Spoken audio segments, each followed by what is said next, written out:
Sir August 14న ఒకవైపు కూలీ ఇంకొక వార్ 2 రెండు సినిమాలు రాబోతున్నాయి. ఏది ఇప్పటివరకు ఎక్కువ బజ్ ఉంది సార్?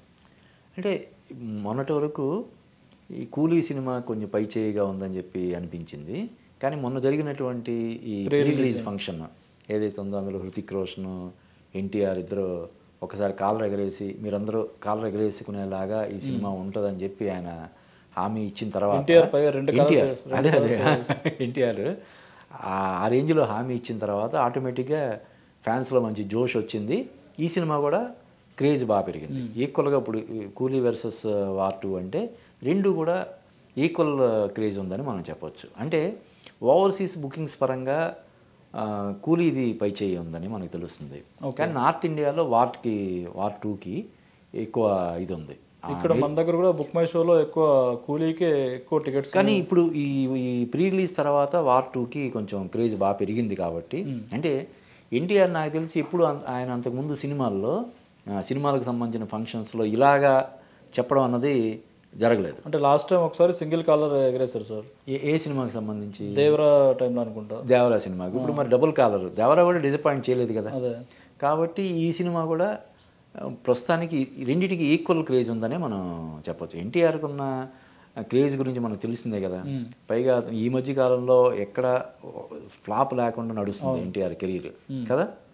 అరవింద సమేత కానీ, RRR కానీ, దేవరా కానీ, అంతకుముందు టెంపర్ కానీ, ఇలాగా ఎన్టీఆర్ లాస్ట్ ఫ్లాప్ సినిమా ఏంటంటే మనం వెనక వికీపీడియాకి వెళ్ళి వెనక్కి వెతుకోవాల్సినటువంటి పరిస్థితి ఉంది.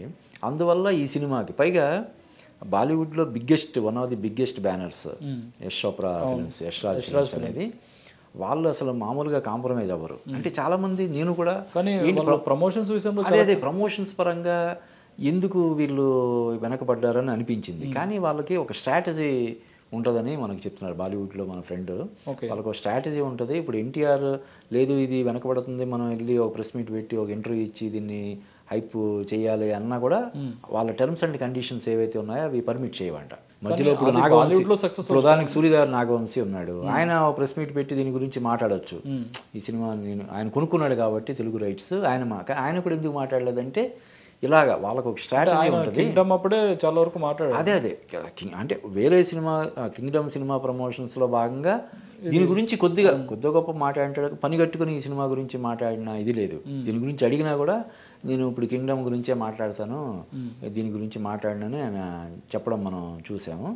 అలాగా అంటే ఆ సినిమాలో ఉన్న కైరా అద్వానీ కానీ, ఇప్పుడు అనిల్ కపూర్ మన తెలుగు ఆడియన్స్ కూడా బాగా నోటెడ్. ఇది కైరా అద్వానీ మన తెలుగు సినిమాలు చాలా చేసింది కదా. ఆమెను తీసుకొచ్చి ఒక ప్రెస్ మీట్ ఒక ఇది చేయొచ్చు, అనిల్ కపూర్ని తీసుకురావచ్చు, ఇలాగా అయన్ ముఖర్జీని తీసుకొచ్చి ఇంటర్వ్యూలు అవి చేయొచ్చు. కానీ వాళ్ళకంటే ఒక స్ట్రాటజీ ఉంటుంది, ఆ స్ట్రాటజీని బట్టి వెళ్తారు. అందువల్ల మనకి ఏంటి ప్రమోషన్స్ పరంగా వీళ్ళు వెనకబడ్డారు అని అనిపిస్తుంది. కానీ యశ్ రాజ్ ఫిల్మ్స్ అనే దానికి ఒక ఇది ఉంది కాబట్టి దాని ప్రకారం వాళ్ళు వెళ్తారని చెప్పడాన్ని బట్టి వీళ్ళు వాంటెడ్లీ దానికి ఎక్కువ అంటే ఇప్పుడు ఎన్టీఆర్ సినిమా అంటేనే ఇక్కడ విపరీతమైన క్రేజ్ ఉంటుంది. అక్కడ హృతిక్ రోషన్కి క్రేజ్ ఉంది, ఓపెనింగ్స్కి డోకా లేదు కదా. ఓకే, ఇప్పుడు ఇంకా హైప్ తీసుకురావడం అది సింగిల్ గా వస్తే ప్రాబ్లం ఉండేది కదా. ఇప్పుడు వార్ 2 ఏదైతే కూలీతో పాటు వస్తుందో, కూలీలో 4-5 స్టార్స్ ఉన్నారు. అవును, రజనీకాంత్ ఉన్నారు. అందువల్ల ఇప్పుడు ఈ రెండు సినిమాలు ఒకేసారి రావడం వల్ల చిన్న డిసడ్వాంటేజ్ ఏదైతే ఉంటుందో, అంటే ఒకే రోజు వచ్చి థియేటర్లో షేర్ చేసుకోవడం కానీ ఆ కలెక్షన్స్ షేర్ చేసుకోవడం అనేది ఉంటే అడ్వాంటేజ్ ఏంటి, దీని గురించి విపరీతంగా చర్చ జరగడం. గత 4 రోజులుగా ఈ సినిమా గురించి రజనీకాంత్ వర్సెస్ ఎన్టీఆర్, లోకేష్ కనకరాజ్ వర్సెస్ అయన్ ముఖర్జీ, ఇలాగ Sun Pictures versus Yash Raj Films, ఇలాగ చర్చ జరగని రోజే లేదు కదా. ఆ విధంగా మరి పెద్ద అడ్వాంటేజ్ కదా. అంటే కోట్లాది రూపాయలు ఖర్చు పెట్టిన రాని ఉచిత ప్రచారం ఈ క్లాష్ వల్ల వచ్చింది, అది అడ్వాంటేజ్.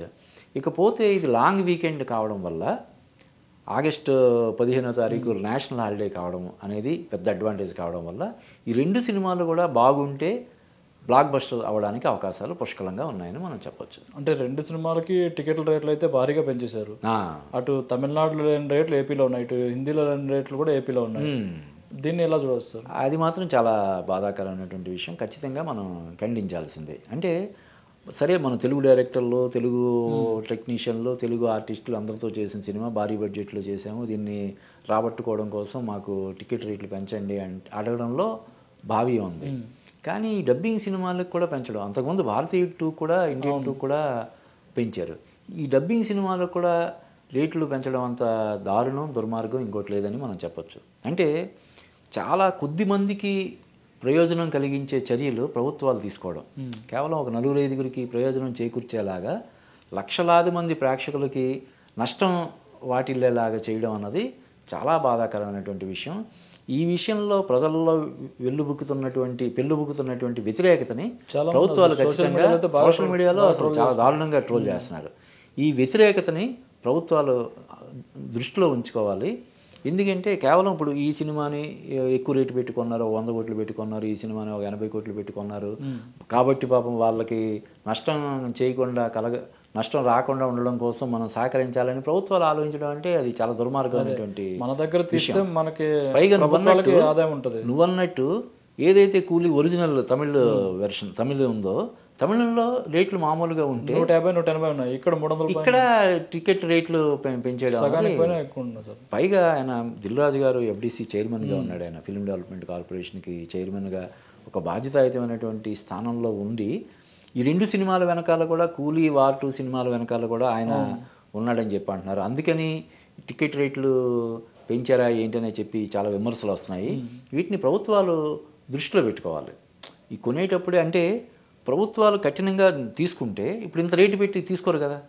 ఇంత రేటు పెట్టడానికి కారణం ఏంటి? మనం ప్రభుత్వాన్ని అప్పీల్ చేస్తే, ఒక లెటర్ ఇస్తే, మనం వెళ్ళి అప్రోచ్ అయితే పెంచుకుంటారు. ఫస్ట్ 2 డేస్లోనే మనం ఓపెనింగ్సే మనం సేఫ్ అవ్వచ్చు అనే దీంట్లో కదా వాళ్ళు పెట్టేది.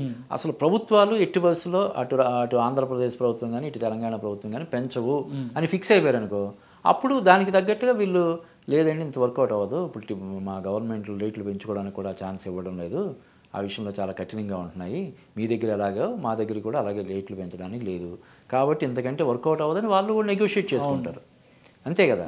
ఎలాగా పెంచుకోవడానికి అవకాశం ఉంది కాబట్టి, ఆ వెసులుబాటుని ప్రభుత్వాలు ఇస్తున్నాయి కాబట్టి మనం ఇంకో 10 కోట్లు ఇచ్చినా పర్లేదులే అని చెప్పి వీళ్ళు మాత్రలో ఇక్కడ యూనిటీ లేక మీరు కొనకపోతే మేము కొంటాం అన్నట్టు పోటీ పడడం వల్ల కాదు. అదే అంటే ఈ ప్రభుత్వాలు ఇస్తున్నటువంటి వెసులుబాటుని ఇలాగ దుర్వినియోగం అవుతుంది. ఇప్పుడు ఇది ఎవరికి అల్టిమేట్గా లాభం చేకూరేది ఎవరికి? ఇప్పుడు అక్కడ యశ్ చోప్రాకి, ఇక్కడ లేకపోతే కొనుక్కున్న వాళ్ళు వీళ్ళు పెట్టిన 70-80 కోట్లు రావడం కోసం వీళ్ళ కోసం తప్ప ప్రజల కోసం కాదు కదా. నష్టపోయేదే కదా.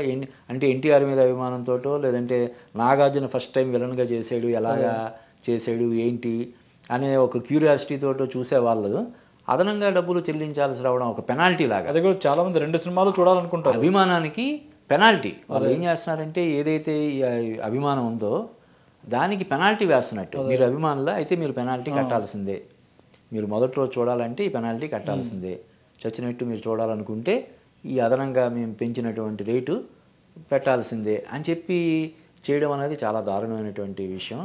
ప్రభుత్వాలు ఈ విషయంలో ఇది ఇలాగే కంటిన్యూ అయితే థియేటర్స్కి ఆడియన్స్ రావడం కూడా, ఓ పక్క ఏమో టికెట్ రేట్లు పెంచేయడం వల్ల థియేటర్లకి రావట్లేదని చెప్పి చెప్పేది మనమే, నిర్మాతలే. టికెట్ రేట్లు ఎక్కువైపోతున్నాయి, తినుబండారాల రేట్లు ఎక్కువైపోతున్నాయి, ఆడియన్స్ అనేవాళ్ళు రావడం లేదు, ఓటీటీలకి పరిమితం అయిపోతున్నారు, ఇంట్లో నుంచి బయటకు రావట్లేదని చెప్పి ఆవేదన చెందేది మనమే. ఇలాగ ఏదైనా క్రేజ్ ఉంది ఆడియన్స్లో, ఈ సినిమాలు చూద్దాం అనుకుంటున్నారంటే వాళ్ళ మీద భారం వేసేది మనమే. అది చాలా దారుణమైనటువంటి విషయం.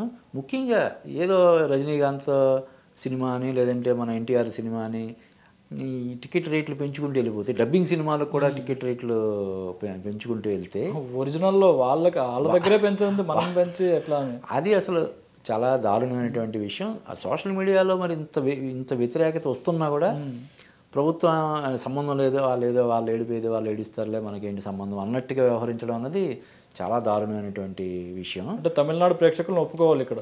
నిజానికి టికెట్ రేట్లు మామూలు నార్మల్గా ఉన్నాయనుకో, ఇప్పుడు ఏం చేస్తారు, టికెట్ రేట్లు పెంచడం వల్ల ఏదో ఒక సినిమా చూస్తారు, టికెట్ రేట్లు అందుబాటులో ఉంటే 2 సినిమాలు చూస్తారు, అంతే కదా. కొంచెం టాక్ యావరేజ్గా వచ్చినా కూడా చూస్తారు. ఇంకోటి పెద్ద సినిమాలు ఒక నెలలో ఒకటి రిలీజ్ చేసినా కూడా బాగుంటుంది కదా. ఇప్పుడు ఈ ఇంత రేట్లు ఉండడం వల్ల ఏం చేస్తున్నారు, 1కి 10 సార్లు ఆలోచిస్తున్నారు, 1కి 20 సార్లు చెక్ చేసి ఈ సినిమా బాగుందా లేదా అని రకరకాల సోర్సెస్, ఏదో ఒక వెబ్సైట్ కాకుండా 10 వెబ్సైట్లు, ఎందుకంటే ఏదైనా ఒక వెబ్సైట్ మేనేజ్ చేశారేమో అని దీంతో చెక్ చేసుకుని ఒక 10-15 వెబ్సైట్లు చూసి, సోషల్ మీడియాలో టాక్ చూసి, ట్విట్టర్లో చూసి, అది చూసి ఇది చూసి, అప్పుడు ఎందుకంటే మరి అంత భారంగా అయిపోతున్నాయి రేట్లు, అప్పుడు వెళ్తున్నాడు. అలా కాకుండా నార్మల్ టికెట్ రేట్ అనుకో, అరే అంత భారీ బడ్జెట్ సినిమా 400 కోట్లు పెట్టి తీశారు ఆ సినిమాని, ఇందులో వరుసగా అమీర్ ఖాన్ ఉన్నాడు, నాగార్జున ఉన్నాడు, ఉపేంద్ర ఉన్నాడు, శృతి హాసన్, పూజా హెగ్డే, ఇంతమంది ఉన్నారు. సరదాగా చూద్దాం ఏముందని చూస్తారు.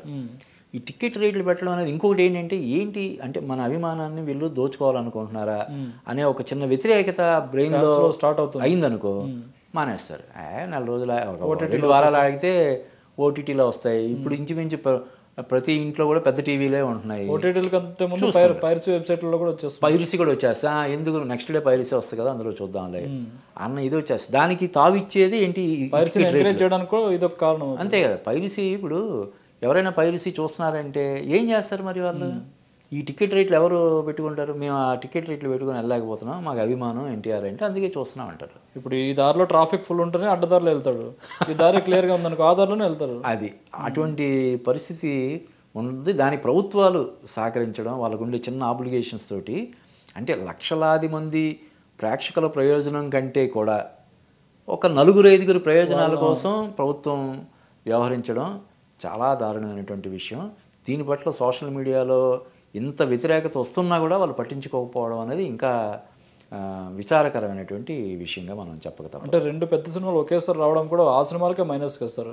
ఇప్పుడు ఇంకో సినిమా లేదనుకోండి, ఇది లాంగ్ రన్ నడిచే 2 వీక్స్ దాకా నడిచే అవకాశం ఉంటుంది. తక్కువ సినిమా అంటే ఇది లాంగ్ వీకెండ్ లాంగ్ కదా. ఇందాక మనం చెప్పుకున్నాం August 15th అనేది నేషనల్ హాలిడే.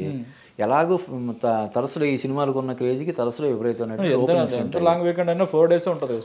ప్లస్ ఏంటంటే పాన్ ఇండియా సినిమాలు కదా గంగాధర్.